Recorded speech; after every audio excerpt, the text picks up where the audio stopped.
Hola, buen día. Mi nombre es Carolina Orellano y con nuestro grupo trabajamos en la simulación de un circuito RC en el cual analizamos el comportamiento y diversos fenómenos físicos en el circuito RC. Es decir, visualizamos el comportamiento e identificamos la dependencia del tiempo de carga y descarga de un capacitor de la capacitancia y resistencia, teniendo en cuenta la variación de voltaje, corriente y tiempo. Y para dicha simulación se empleó la plataforma de Applet, kit de construcción del circuito CD y demás herramientas que nos permitieron visualizar el comportamiento de dicho circuito, que más adelante mis compañeros les hablarán. Bueno, para comenzar con nuestro proyecto tuvimos que entender lo que es un circuito RC. Entonces, el circuito RC es un circuito eléctrico compuesto de resistencia y capacitores, como se ve en la imagen, solo que este es sencillo. Y bueno, obviamente ambos deben estar conectados a una batería. En este circuito, la corriente fluye en un solo sentido, pero cambia con el tiempo y al transcurrir el tiempo, el capacitor que forma parte de ese circuito puede cargarse o descargarse. Entonces, eso es lo que es un circuito RC básicamente. La ley de Ohm. La ley de Ohm es expresada en forma de ecuación V igual a R por I, donde I es la carga eléctrica que pasa a través de una sección o conductor en la unidad de tiempo.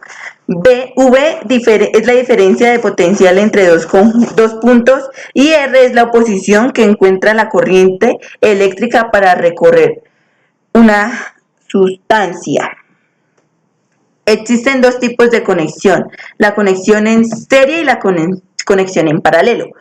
La conexión en serie son dos o más resistencias que se encuentran conectadas en serie cuando al aplicar al conjunto una diferencia de potencial, todas ellas son recorridas por la misma corriente. La resistencia total del circuito es igual a la suma de todas las resistencias. Conexión en paralelo. Son dos o más resistencias que se encuentran en paralelo cuando tienen dos terminales comunes, de modo que al aplicar al conjunto una diferencia de potencial, todas las resistencias tienen la misma caída de tensión.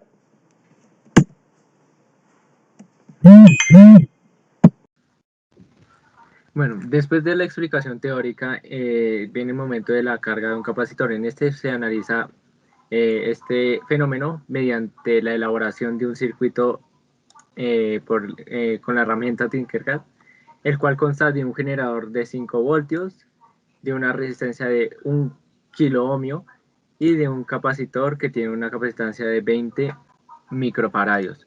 Todo esto pues con sus amperímetros para monitorear la corriente.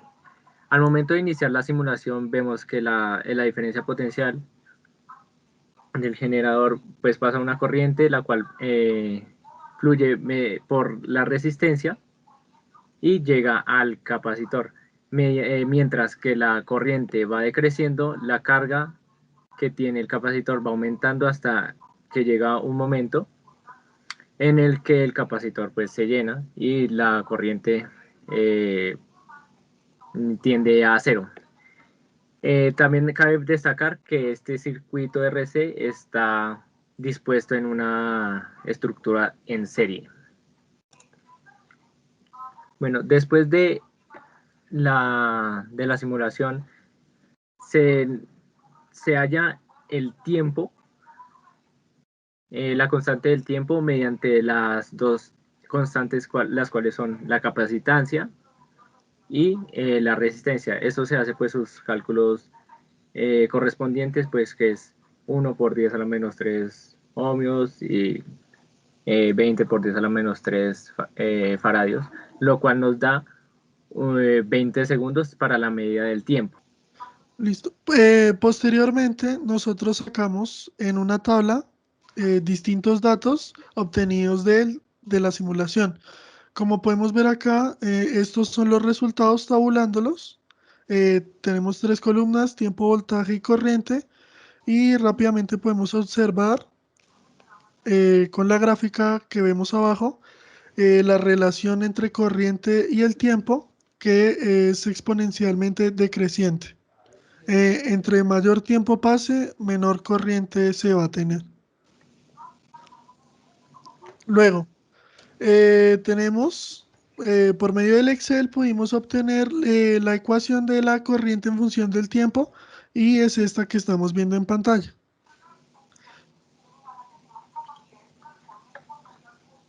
Posterior a ello, despejamos la variable t en nuestro t experimental en un primer momento, haciendo el inverso de la constante temporal, como vemos en la ecuación, y este tiempo sería el resultado.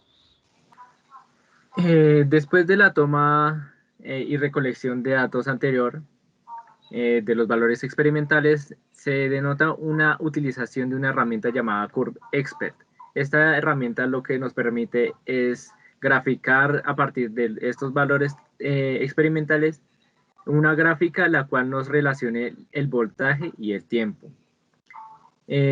Posterior a esto, se procede al cálculo teórico del potencial eléctrico en el condensador.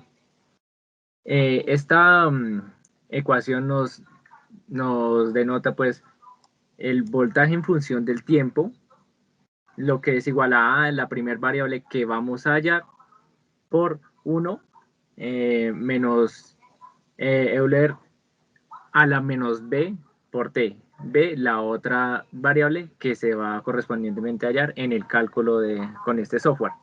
Después, este software pues hace su proceso y nos arroja los valores idóneos para esta gráfica y pues para utilizar en la ecuación. Y después de esto pues se hace una regresión de R que es igual a 0,99201. ¿Cómo comprendemos mejor cuál es el valor de A y cuál es el valor de B? Tenemos que en esta ecuación, en el momento que el tiempo tienda a infinito, este exponencial será 0. Y en el momento que este exponencial será 0, solo 4,98 quedará pues para operarse con el 1. Y en este momento, el valor más acertado es de 4,98 voltios, que se aproxima muchísimo al valor teórico de 5 voltios en la diferencia potencial de nuestro generador. A lo cual deducimos que A corresponde a la potencia de voltaje. Después de esto, para el segundo caso, denotamos que en el fragmento de la ecuación, el cual nos indica un producto en exponente, el b, la variable b, tiene que ser un valor adimensional. Entonces, después de un despeje, lo corroboramos mediante el inverso del tiempo, denotamos que t tiene un valor de 19,26. Vemos que este valor es muy cercano al valor teórico, el cual se había antes calculado y que nos arroja un valor de 20 segundos. Este, pues, como vemos, es de 19,26 segundos. A lo cual denotamos que hay validez en el resultado. Y ya después tenemos la conclusión de que para la variable A, cómo se va a manejar una medida en voltios, entonces pues su unidad de medida va a ser 2 voltios, y en B, como se va a hacer una unidad de tiempo, su medida va a ser en segundos. Ahora bien, para corroborar que nuestros datos experimentales hasta ahora son correctos, podemos observar esta gráfica de voltaje sobre tiempo, contratiempo, en donde el voltaje vemos que aumenta de una manera exponencial hasta un punto donde él se estabiliza. Esto quiere darse a entender como una aproximación al voltaje inicial teórico que teníamos en un primer momento. Vemos que el producto exponencial tiende a 0, el tiempo tiende a infinito y el voltaje pues es estable. Ahora bien, en cuanto al comportamiento de las gráficas que hemos visto hasta ahora, podemos inferir que la gráfica 2 efectivamente cumple con la teoría. Como podemos ver, acá está una al lado de la otra y vemos que en la teoría la gráfica de voltaje contra el tiempo es muy similar o exactamente igual a la práctica que realizamos en el lado izquierdo.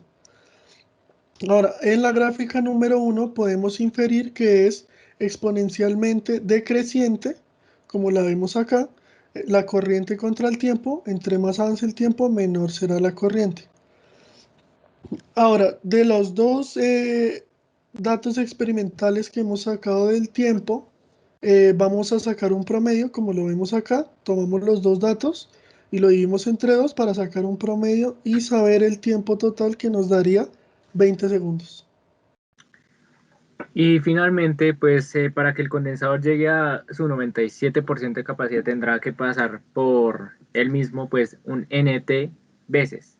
Este valor N nos referirá a las veces y pues NT lo tenemos que es hasta que llegue al 97%. Calculando, esto nos da un valor de 4,85 veces, aproximadamente 5 veces T debe pasar la corriente para que el condensador llegue al 97% de su carga. Para estudiar mejor la descarga del condensador al circuito, iniciamos con la grabación, agregamos un interruptor para cerrar el circuito y ver cómo se veía el potencial en el condensador a medida del tiempo. Como podemos ver, el condensador ya se encuentra cargado. Ahora cerraremos el circuito y veremos cómo se comporta su voltaje, obteniendo una serie de datos que registraremos en unas tablas de Excel. Teóricamente el voltaje, la corriente y la carga almacenada por el condensador siguen el mismo tipo de curva de decaimiento cuando se cierra el circuito, la cual corresponde a la fórmula que es BC igual a B inicial, Q igual a C por B inicial y igual a B inicial sobre R, donde el voltaje B sub C, la corriente y la carga Q, todos siguen el mismo tipo de curva de decaimiento cuando se cierra el interruptor. Al graficar los datos obtenidos podemos interpretar que como las cargas almacenadas por el condensador se comienzan a reorganizar buscando la neutralidad, esta genera un desplazamiento de cargas, lo que produce una corriente, de modo que la corriente y el voltaje que se dan cuando se comienza a descargar el condensador van a producir la misma curva de decaimiento.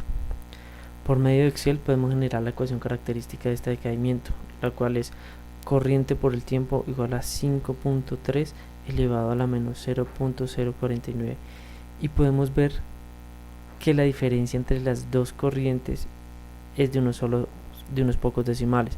Por lo tanto podemos decir que la corriente de carga y descarga se comportan de la misma manera, dado que no hay diferencias marcadas una con la otra.